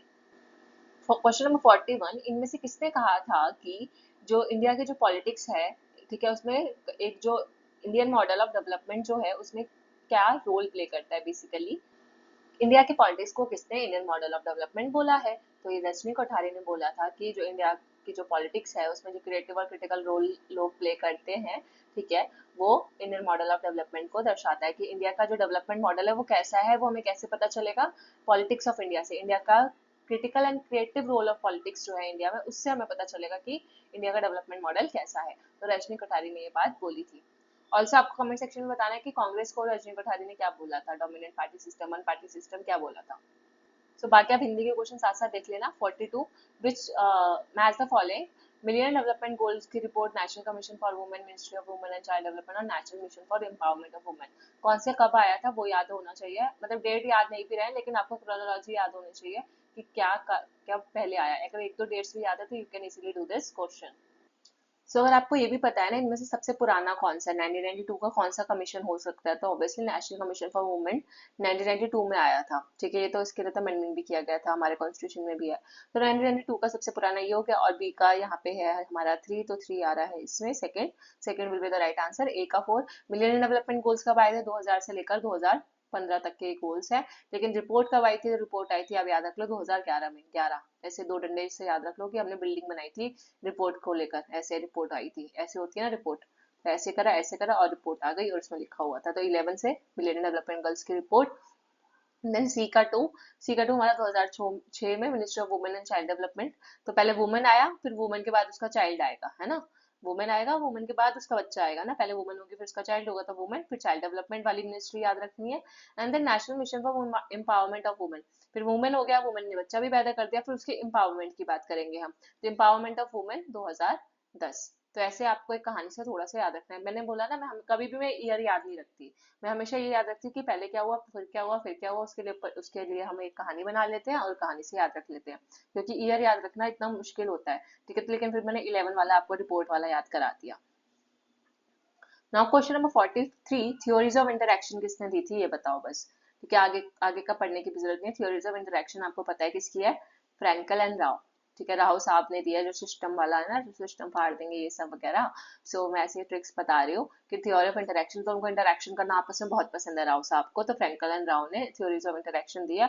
अच्छा, इंटरैक्शन किसके बीच में हो रहा है, वार्तालाप जो हो रहा है वो किस दो लोगों के बीच में होता है, तो दो लोग कौन है, एक तरफ है सोशल डोमिनेंस और दूसरी तरफ है स्टेट की पावर, इंडिया की बात हो रही है, तो इंडिया के कॉन्टेक्स्ट में स्टेट पावर एक तरफ सोशल डोमिनेंस, ठीक है, तो इन दोनों के बीच का जो इंटरेक्शन है उसमें उन्होंने theories of interaction Frankel and Rao ने दी है, ठीक है, तो पूरा नाम नहीं याद आता, फ्रैंकल एंड राव से याद रखना है। Which one of the following committees oppose to the state funding of elections in India, किस कमेटी ने ये बोला था, मतलब इलेक्शंस की जो स्टेट फंडिंग करता है ना उसके खिलाफ बोला था, अपोज किया था उस चीज को, तो रेड्डी ने, इंद्रजीत गुप्ता ने, तारकुंडे ने या दिनेश गोस्वामी ने, तो इसका करेक्ट आंसर है बीपी जेवन रेड्डी, ठीक है, जेवन रेड्डी, रेड्डी साहब जो है, रेड्डी साहब को एकदम गुस्सा आ गया, एकदम लुंगी आ गए लेकर उठा के ऐसे कि मेरे को नहीं, मैं नहीं चाहता कि स्टेट फंडिंग करे इलेक्शंस की, एकदम खिलाफ हो गए, तो ऐसा रेड्डी साहब। Then question number 45, which of the following newspaper is managed by trust in India, इनमें से ऐसा कौन सा न्यूज़पेपर है जो कि एक ट्रस्ट के द्वारा चलाया जाता है, तो आप खुद सोचो, ये जो बड़े बड़े न्यूज़पेपर है इसमें से ऑड वन आउट भी करोगे तो किसको निकालोगे बाहर, ऑड वन आउट भी करोगे तो ट्रिब्यून को आप बाहर निकालोगे, क्योंकि Indian express, the Hindu, times of India, ये सब एस्पिरेंट्स पढ़ते ही हैं, लेकिन ट्रिब्यून जो है कौन सा ट्रस्ट चलाता है, द ट्रिब्यून ट्रस्ट, उसका ट्रस्ट का नाम ही है द ट्रिब्यून ट्रस्ट, तो वो ट्रिब्यून न्यूज़पेपर वो चलाते हैं, और ट्रिब्यून के जो है वो इंग्लिश में आता है, और इंग्लिश के अलावा इसकी दो सिस्टर पब्लिकेशंस भी हैं, वो भी याद रख लो, कभी आ गया तो गलती से, तो एक दैनिक ट्रिब्यून है, दैनिक ट्रिब्यून के नाम से भी एक न्यूज़पेपर आता है, वो हिंदी में आता है, तो दैनिक वर्ड ही हिंदी है तो हिंदी में आता है, और दूसरा आता है एक पंजाबी ट्रिब्यून, पंजाबी ट्रिब्यून, तो ये पंजाबी में आता है बस, ये ट्रिब्यून एक जो इंग्लिश में है, और उसकी दो सिस्टर पब्लिकेशन है, दैनिक और पंजाबी, और ये ट्रस्ट के द्वारा चलाया जाता है, जिस ट्रस्ट का नाम है ट्रिब्यून ट्रस्ट, ठीक है, और बाकी सब तो हमारे फेमस न्यूज़पेपर हैं ही।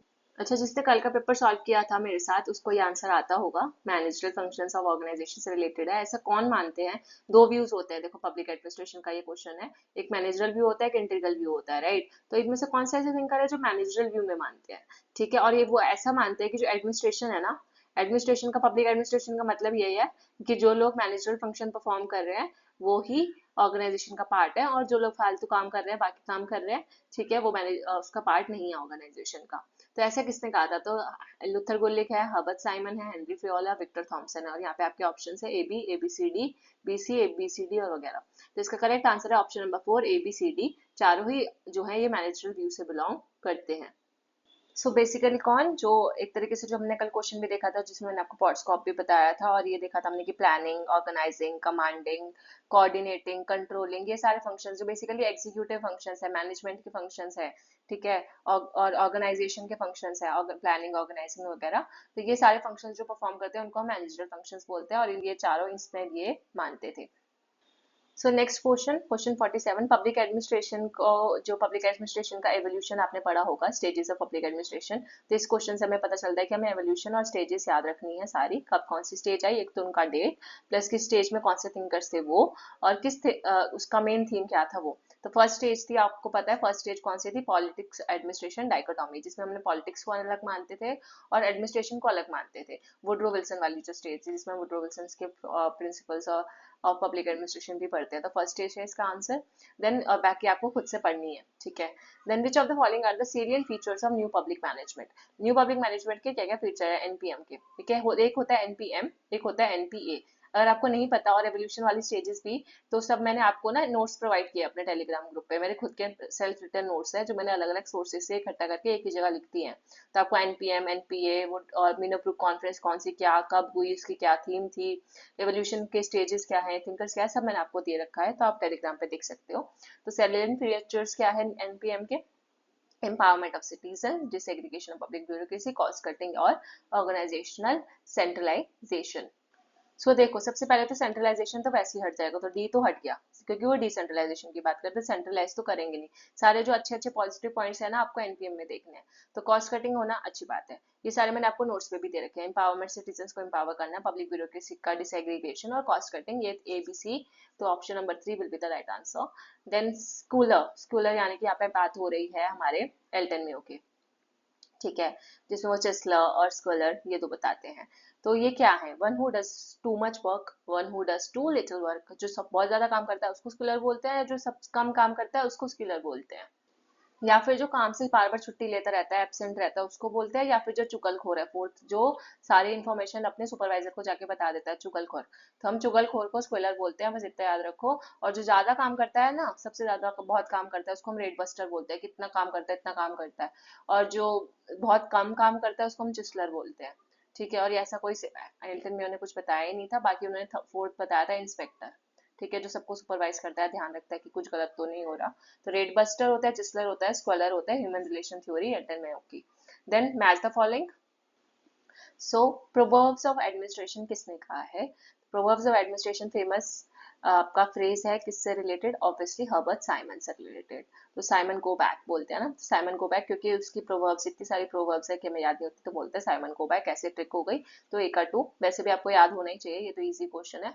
प्रिंसिपल्स ऑफ मैनेजमेंट सबको पता है, हेनरी फ्योल ने दिए थे, ये तो बेसिक्स है पब्लिक एडमिनिस्ट्रेशन के।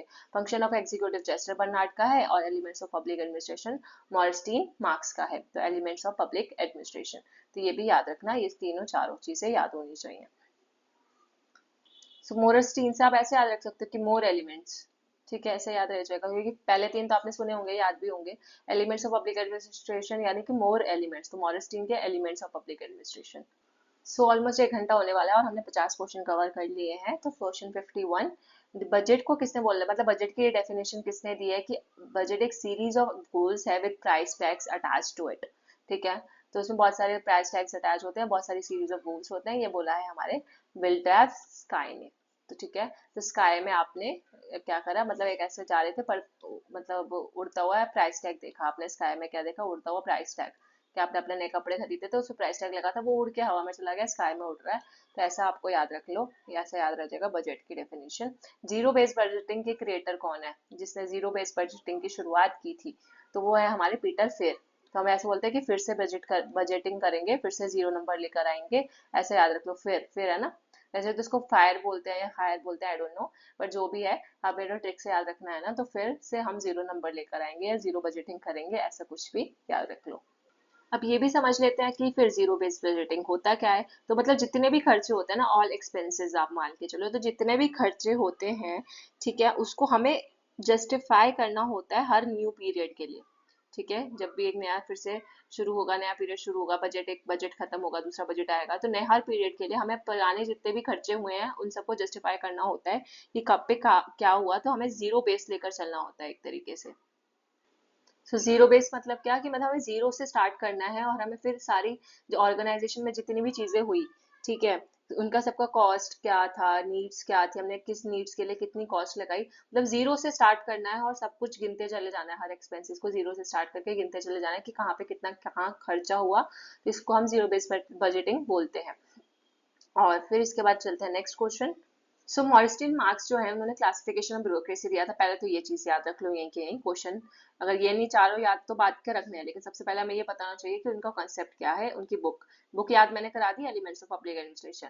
उनकी थ्योरी किससे रिलेटेड है, ब्यूरोक्रेसी से रिलेटेड, और कल के पेपर में भी ये सेम क्वेश्चन हमने प्रैक्टिस किया था, सेम तो नहीं, इससे मिलता जुलता, ठीक है, जिसमें आपको बताया था कि मैक्स वेबर भी एक ब्यूरोक्रेसी के थिंकर है और मार्क्स मॉरिस्टीन भी एक ब्यूरोक्रेसी के थिंकर है, तो दोनों में मार्क्स मार्क्स आ रहा है, इसमें बस स्पेलिंग मार्क्स की दोनों की स्पेलिंग ऐसे है, ठीक है।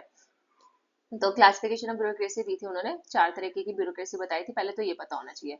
कल का जो क्वेश्चन आया था वो गार्डियन ब्यूरोक्रेसी से आया हुआ था, तो ये 4 ब्यूरोक्रेसी है, ठीक है, इसलिए मैंने कल आपको बाकी 3 नहीं बताया, मुझे पता था नेक्स्ट पेपर में ये आएगा ही। सब इसको क्रोनोलॉजी में लगाना है, तो इसका करेक्ट आंसर है ऑप्शन नंबर 1, DCBA। तो सबसे पहले उन्होंने क्लासिफिकेशन में क्या दिया, गार्डियन ब्यूरोक्रेसी दी, फिर गार्डियन ब्यूरोक्रेसी के बाद उन्होंने कास्ट ब्यूरोक्रेसी की बात की, कास्ट के बाद मेरिट पैट्रोनेज की बात की, पैट्रोनेज के बाद मेरिट की, तो GCPM, ठीक है। तो गार्डियन ब्यूरोक्रेसी मैंने आपको कल समझा दिया था, कास्ट ब्यूरोक्रेसी मतलब जो आपने अपने जाति के लोगों को ही सिर्फ आगे आगे बढ़ाते हो, और पैट्रोनेज मतलब जो आपके पापा हैं, फिर पापा के बाद आपके बेटे को मिलेगा आपका शासन, फिर सन के बाद उसके बेटे को, फिर उसके बेटे को, ये सब, ठीक है। पैट्रोनेज का मतलब यहाँ पे सपोर्टर भी होता है बेसिकली, ठीक है, जिसको आप सपोर्ट कर रहे हो वैसा भी। और मेरिट मतलब मेरिट सबसे अच्छी ब्यूरोक्रेसी उन्होंने मानी थी कि अपने दम पे जिस जो डिजर्व करता है वही ब्यूरोक्रेट बनेगा, जैसे आज के टाइम पे यूपीएससी का एग्जाम होता है, तो वो ए ऑप्शन, तो ठीक है। तो सबसे मेरिट वाली तो सबसे बाद में आई ना, पहले के टाइम पे तो ऐसा ही चलता था, तो सबसे पहले गार्डियन ब्यूरोक्रेसी हुआ करती थी, फिर उसके बाद धीरे धीरे लोग जो है कास्ट की तरफ आए कि कास्ट के बेसिस पे करने लगे, फिर पेट्रोनेज किया कि जो जिसको सपोर्ट करेगा बेसिकली, एक तो बाप बेटे वाला से हो सकता है, और इसमें ये भी हो सकता है कि पेट्रोनेज में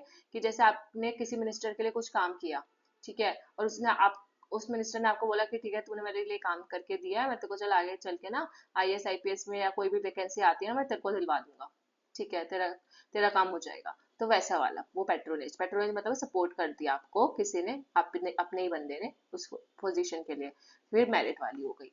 question number 54, who among the former prime minister had observed the only a committed bureaucracy could bring about a social transformation? किसने कहा था कि सिर्फ एक कमिटेड ब्यूरोक्रेसी ही है जो सोशल ट्रांसफॉर्मेशन ला सकती है, तो 54 का होगा हमारा सी, इंदिरा गांधी जी ने ऐसा कहा था।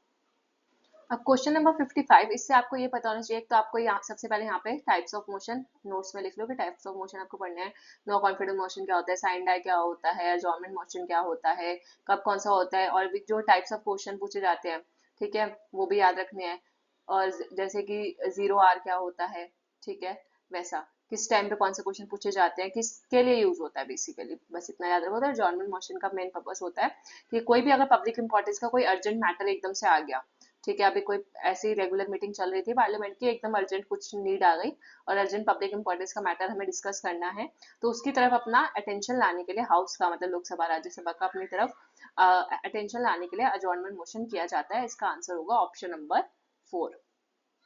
लेकिन आपको यहाँ पे ये याद रखना है कि अजॉर्नमेंट मोशन जो है राज्यसभा में इंट्रोड्यूस नहीं किया जा सकता, एक्स्ट्रा पॉइंट, और इसके अलावा ये 2 घंटे कम और 30 मिनट का कम से कम मिनिमम तो होना ही चाहिए, ठीक है, 2.5 घंटे का ये होता है। अच्छा, अब रूरल लोकल गवर्नमेंट की बात किसमें की गई थी, अब ये पढ़ोगे और सबसे ज्यादा 80 to 90% क्वेश्चन गलत कर देंगे और बोलेंगे कि 73rd अमेंडमेंट, पूरा पढ़ो। फर्स्ट अटेम्प्ट कब पहली बार ये कोशिश की गई थी कि हम रूरल लोकल गवर्नमेंट यानी कि पंचायत को कॉन्स्टिट्यूशनल स्टेटस देंगे, पहला अटेम्प्ट कब किया गया था, कौन से बिल के तहत, तो सब ये 73rd मार्क करेंगे नहीं, तो फर्स्ट था हमारा 64th कॉन्स्टिट्यूशनल अमेंडमेंट एक्ट, जो कि राजीव गांधी की सरकार के टाइम पे आया था 1989 में, ठीक है, और राजीव गांधी ने पहली बार कोशिश की थी कि हम को पंचायत को कॉन्स्टिट्यूशनल स्टेटस दे देना चाहिए। अब क्वेश्चन नंबर 57, इसमें भी चांसेस है कि गलत हो जाए बच्चों का क्वेश्चन।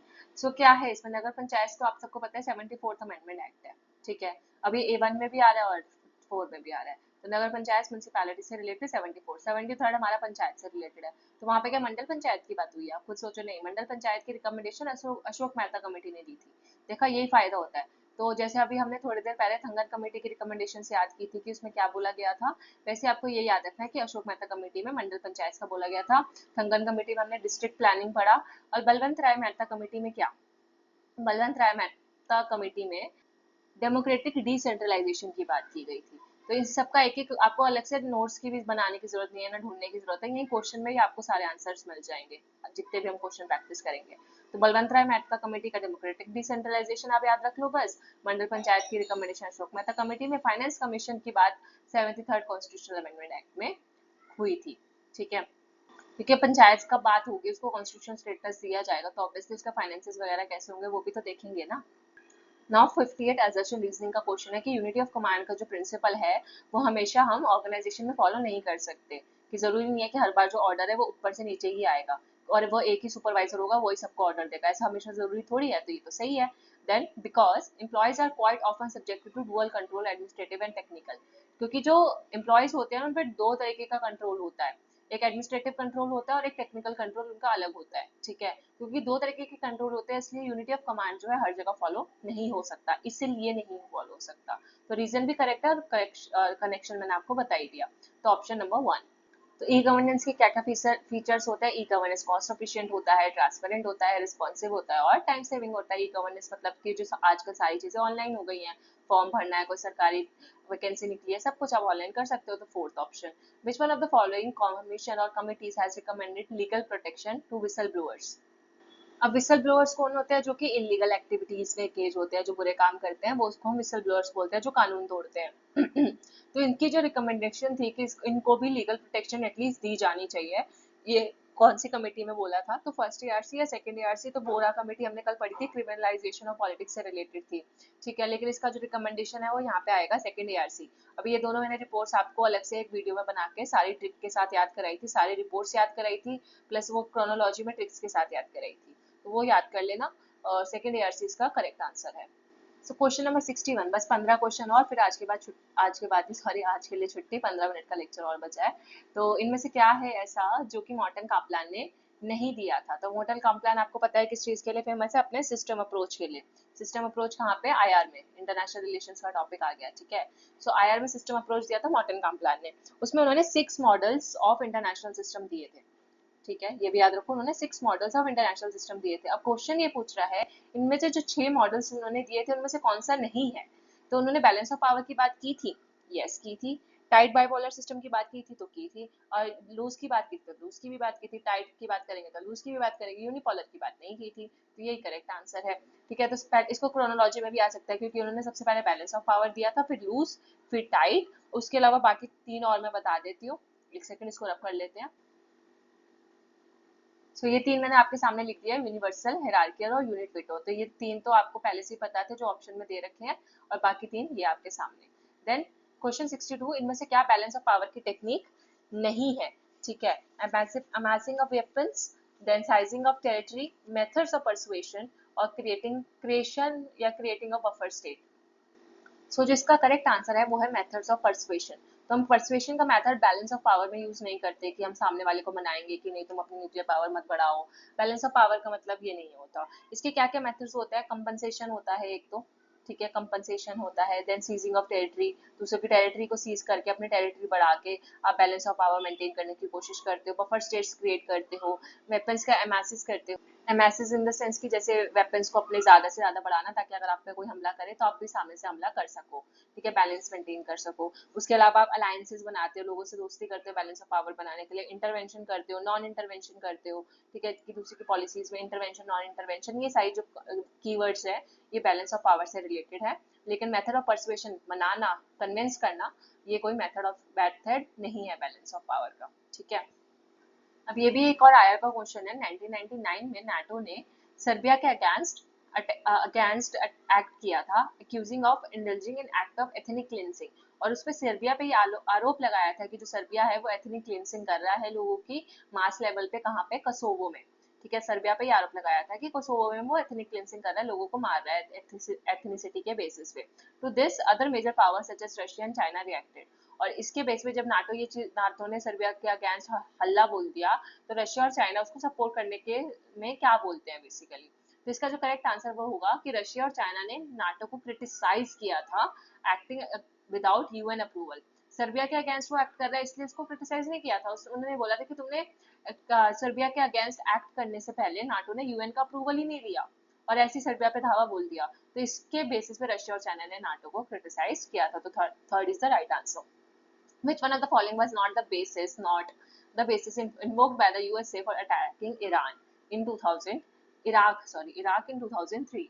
तो आपको पता है कि यूएसए ने इराक पे अटैक किया था। आपको पता है 2001 में 9/11 अटैक हुआ था, और जो भी रिस्पॉन्सिबल थे उस अटैक के लिए यूएसए उससे बदला ले रहा था।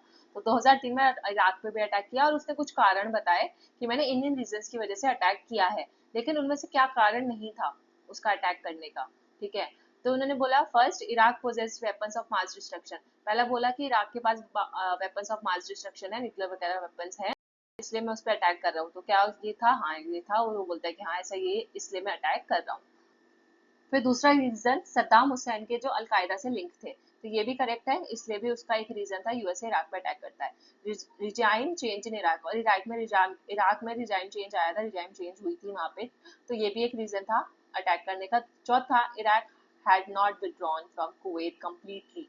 इराक जो है उन्होंने कुवैत से पूरी तरीके से नहीं हटा था। अब इराक का कुवैत से ना हटना पीछे वो यूएसए का रीजन नहीं था अटैक करने का। तो ये fourth is the right answer for this question, क्योंकि ये गलत है और नॉट ट्रू पूछा था। Common but differentiated responsibility principal on climate mitigation agenda emerge from. अब अभी पेपर 1 में इन्वायरमेंट वाले पेपर में भी आप ये सब पढ़ते हो, तो आप बताओ कॉमन बट डिफरेंशिएटेड रिस्पॉन्सिबिलिटी कौन सी कहाँ पे कब हुई थी।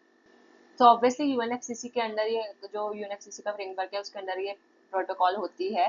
तो उसका करेक्ट आंसर क्या होगा? क्योटो प्रोटोकॉल, जिसमें उन्होंने कॉमन बट डिफरेंशिएटेड रिस्पॉन्सिबिलिटीज की बात की थी कि जो डेवलपिंग कंट्रीज है उनका अभी इतना जरूरी नहीं है ग्रीन हाउस गैस एमिशन कम करना, मतलब वो अपने हिसाब से कम करें, लेकिन ज्यादा जो है जिन्होंने ज्यादा ग्रीन हाउस गैस एमिशन किया है वो ज्यादा रिस्पॉन्सिबल है, इसलिए उनको ज्यादा कम करने की जरूरत है। जिन्होंने बेचारों ने डेवलपिंग है अभी, वो ग्रीन हाउस गैस एमिशन किए बिना कैसे डेवलप करेंगे, तो उनको थोड़ा सा वो दिया गया था कंपनसेशन कि हाँ आप कर सकते हो लेकिन कम करो, और डेवलप कंट्रीज को कम करने के लिए बोला गया था। तो common but differentiated responsibility Kyoto protocol UNFCCC. अब आपको कमेंट सेक्शन में क्योटो प्रोटोकॉल का ईयर बताना है, अर्थ समिट कब हुई थी वो बताना है, पेरिस क्लाइमेट कॉन्फ्रेंस और Rio+20, इन चारों का ईयर और इन चारों के बारे में थोड़ा थोड़ा पता होना चाहिए। तो इस क्वेश्चन से हमें ये चारों ऑप्शन एनालाइज करने हैं। ठीक है, Which of the following republic were supported by Russia in Georgian War of 2008? तो 2008 में जॉर्जियन वॉर हुआ था। ठीक है, तो इसमें से किसको सपोर्ट किया था रशिया ने, ये क्वेश्चन पूछ रहा है। तो ये इसका करेक्ट आंसर क्या होना चाहिए? इसका करेक्ट आंसर होगा second, south Austria and Abkhazia. I don't know इस कैसी जगह है। ठीक है, तो साउथ ऑस्ट्रिया एंड अब्खाजिया जो है ये दो रिपब्लिक्स हैं जिनको रशिया ने सपोर्ट किया था जॉर्जियन वॉर के टाइम पे। आई डोंट थिंक ये दोबारा ये क्वेश्चन आएगा, फैक्चुअल क्वेश्चन है, एक बार आया था वो भी इतने पहले 2017 का पेपर है तब आया है, तो अब उसके बाद से एक भी बार ऐसा रिपीट नहीं हुआ है। फिर भी हम सारे कर रहे हैं तो पढ़ेगी या कोई बात नहीं। अब ये आ गया हिंदी में। अब ये पूछा है अनक्लॉज यानी कि United Nation convention on law of the sea, इसका जुरिडिक्शन जो है वो कहाँ तक है? सी वाटर के ऊपर इसका जुरिडिक्शन है, राइट। तो इनका जुरिडिक्शन कहाँ तक का होता है? तो इसका करेक्ट आंसर होगा फोर्थ, ऑल द 3 जुरिडिक्शंस होते हैं। तो ये याद कर लो, यहीं पे याद कर लो। ठीक है, 3 miles फ्रॉम सी शोर एज अ टेरिटोरियल वाटर, ये इंपॉर्टेंट है। ठीक है, तो इनका जुरिडिक्शन का होता है जो सी शोर होता है, जो सी का किनारा होता है, टेरिटोरियल जो उनके वाटर्स होते हैं वहां तक का 3 माइल, फिर 12 mile from the shore for shipping, shipping के लिए 12 माइल, फिर 200 माइल्स जिसको हम 200 नॉटिकल माइल्स भी बोलते हैं। ठीक है, किसके लिए? एक्सक्लूसिव इकोनॉमिक जोन्स के लिए। तो सबसे इंपॉर्टेंट थर्ड पॉइंट है जो इसके बाद भी कितनी बार पेपर में रिपीट हुआ है। तो 200 नॉटिकल माइल्स है, 12 माइल्स है शिपिंग के लिए, और टेरिटोरियल वाटर्स जो सी शोर से होना चाहिए वो 3 माइल। तो 3, 12 और 200 ये कुछ आपके वर्ड्स हैं जो आपको याद रखने हैं। ठीक है, सो बहुत इजी क्वेश्चन है कि नॉन रेसिप्रोसिटी का प्रिंसिपल जो इंडिया की फॉरेन पॉलिसी हम पढ़ते हैं। ठीक है, 8 या 9th चैप्टर है, सॉरी। तो 9th चैप्टर में India foreign policy non reciprocity का principle India good neighbourhood policy किसने दी थी? तो very easy question, I K. Gujral ने ये पॉलिसी दी थी। 6, जॉन चिलकॉट कमीशन, इसके बारे में हमें पता होना चाहिए, ये इंपॉर्टेंट है। तो जॉन चिलकॉट का नाम जब भी याद आए आपको याद रखना है यूके। ठीक है, और इसका जो करेक्ट आंसर है वही 2।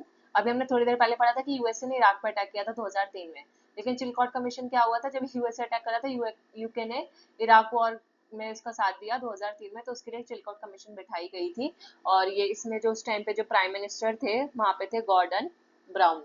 ठीक है, तो गॉर्डन ब्राउन ने कराया था, ये 2009 की कमीशन है कि जो इराक वार जो 2003 में इराक वार हुआ था उसका पूरा का पूरा मुआयना करने के लिए, रिपोर्ट वगैरह तैयार करने के लिए ये कमीशन बनाई गई थी, जॉन चिलकॉट कमीशन, कि यूके का जो रोल रहा था इराक वॉर में 2003 में उससे रिलेटेड। ठीक है, फिर next question. So basically Washington consensus में क्या नहीं था, तो आपको पता है वाशिंगटन कंसेंसस जो है फ्री मार्केट इकोनॉमिक आइडियाज के लिए है, फ्री मार्केट इकोनॉमिक सिस्टम के लिए ये था। ठीक है, तो इसमें फिजिकल डिसिप्लिन होगा, टैक्स रिफॉर्म्स होंगे, फाइनेंशियल और ट्रेड लिबरलिज्म होगा, तो ये तीनों तो याद रख लो, गलत वाला याद रखने की जरूरत है नहीं, क्योंकि मैंने आपको बता दिया फ्री मार्केट इकोनॉमिक सिस्टम था, ना कि state control.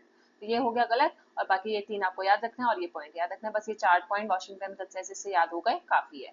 Physical discipline, tax reforms, financial and trade liberalisation, बस 5 question, 5 questions to go. Under Bush Doctrine, the USA held states responsible for activities inside their territories and thus acquired the right to. तो Bush doctrine जो था, George W Bush USA के president थे। ठीक है, उन्होंने बोला कि जो स्टेट्स हैं वो रिस्पॉन्सिबल है किस चीज के लिए, अपनी टेरिटरीज के लिए, एंड दस एक्वायर द राइट टू, और उसको उन्होंने अपनी क्या राइट दिया था, कौन सा राइट दिया था बेसिकली। सो इसका करेक्ट आंसर है option number 1, act unilaterally against रोग एंड फेल्ड स्टेट्स। ठीक है, तो ये रोग एंड फेल्ड स्टेट्स का क्वेश्चन जून 2023 में भी आया था, तो आपको बताना चाहिए कि फेल रोग और फेल्ड स्टेट्स क्या होती हैं। और ये इन्होंने यूएसए ने बोला था बुश डॉक्ट्रिन में कि जो हर टेरिटरी है उसके पास राइट है कि वो अपनी एक्टिविटीज के लिए खुद रिस्पॉन्सिबल है। ठीक है, हर कोई अपने वेलफेयर अपनी एक्टिविटीज के लिए खुद रिस्पॉन्सिबल है, इसलिए हर टेरिटरी के पास, यूएसए की हर टेरिटरी के पास क्या राइट होगा कि वो रोग और फेल्ड स्टेट्स, जो फेल्ड स्टेट्स क्या होती है, जो अपने आप को खुद गवर्न नहीं करती, जहाँ पे करप्शन बहुत ज्यादा है, पॉवर्टी बहुत ज्यादा है, तो उनके अगेंस्ट नहीं, सॉरी, उनके लिए वो एक्ट कर सकता है उनके अगेंस्ट, और उनको अपने अंडर ले सकती है वो टेरिटरीज को। ठीक है, सो ये हो गया 72 पे चलते हैं। सो ये है हमारा मैच द फॉलोइंग का question. Uniting for piece resolution कब हुआ था, तो 1950 में हुआ था, याद रखो, पीस रेजोल्यूशन 1950। तो 50 में हमको क्या मिल गई, शांति मिल गई, जो 50 साल के बुढ़े हैं उनको शांति मिल गई, ऐसे याद रखो। फिर स्विस क्राइसिस बहुत फेमस क्राइसिस है 1956 के, तो ये तो आपको याद रहना चाहिए, स्विस कनाल क्राइसिस भी जिसको हम बोलते हैं। तो बी का 3, और ये इसका आंसर होगा option number 3 will be the correct answer. Then the UN Security Council resolution on Iraq weapons, तो सी का होगा 2, 2002 में ये हुए थे। और कोसोवो जो मिशन था यूएन ने चलाया था वो 1999 में चलाया था, 1999।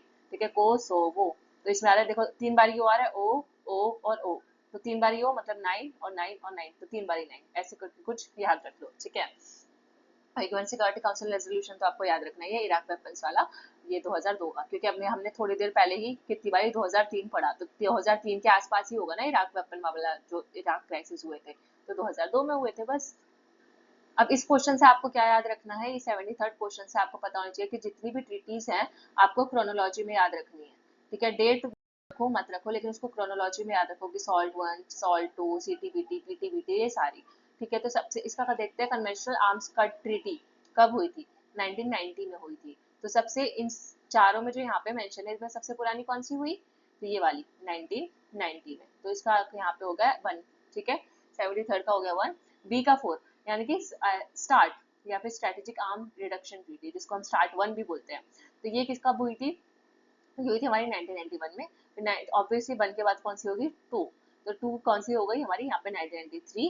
तो अगर आपको ये दोनों नहीं भी पता था, पर ये बताया ना कि स्टार्ट 1 और स्टार्ट 2 तो एक साथ ही हुई थी बाद में, तो 91 फिर 93, और कम्प्रिहेंसिव टेस्ट ट्रीटी 1996, सीटीबीटी 1996। तो बस ये याद रखो, जो कन्वेंशनल आर्म्स कट ट्रीटी है, ठीक है, वो सबसे पुरानी है, फिर स्टार्ट 1, स्टार्ट 2, और फिर उसके बाद कम्प्रिहेंसिव टेस्ट ट्रीटी अभी लेटेस्ट वाली, इस ऑप्शन लेटेस्ट वाली, वैसे इसके बाद और बहुत सारी है 2021 तक की। अगर आपके पास है नोट्स वगैरह, या आपको कहीं से मिल जाता है तो अच्छी बात है, नहीं है तो मेरे से मांग लेना टेलीग्राम पे, मैंने खुद अपने नोट्स बनाए हुए हैं, इसमें सारी डिटेल्स लिखी है। USA stopped cultivating ties with the Taliban regime in Afghanistan after what, तो बेसिकली यूएसए ने अपने सारे रिश्ते नाते तालिबान से तोड़ लिए, कब तोड़े, क्यों तोड़े, ठीक है, ये पूछा है। सो इसका करेक्ट आंसर है फिफ्थ कह रही sorry second, attacks on US embassies in Kenya and Tanzania. जब तालिबान ने यूएसए की जो एम्बेसीज थी केन्या और तंजानिया में यूएसए की एम्बेसीज पे अटैक करा, तब उसने सारे रिश्ते नाते तोड़ दिए थे। Who among the following statement describe USSR as an evil empire? तो लास्ट क्वेश्चन है, चलो बताओ आंसर। इसका करेक्ट आंसर है रोनाल्ड रीगन। 1983 में उन्होंने रशिया को इवल एम्पायर बोला था। और इसके बाद जो है आपके आ जाते हैं सारे हिंदी में। ठीक है, तो आप हिंदी में पढ़ सकते हो। So thank you so much for watching. मिलते हैं नेक्स्ट लेक्चर में एक और वीडियो के साथ। आई होप आपको पीवाईक्यू एनालिसिस अच्छा लग रहा होगा। Do support and comment below, ताकि मैं और ऐसी वीडियोस लाती रहूं। और टेलीग्राम ग्रुप भी ज्वाइन कर लेना, आपको फायदा होगा उस पर। ठीक है, मैं क्विज वगैरह भी डालती रहती हूँ। So do join it. Bye.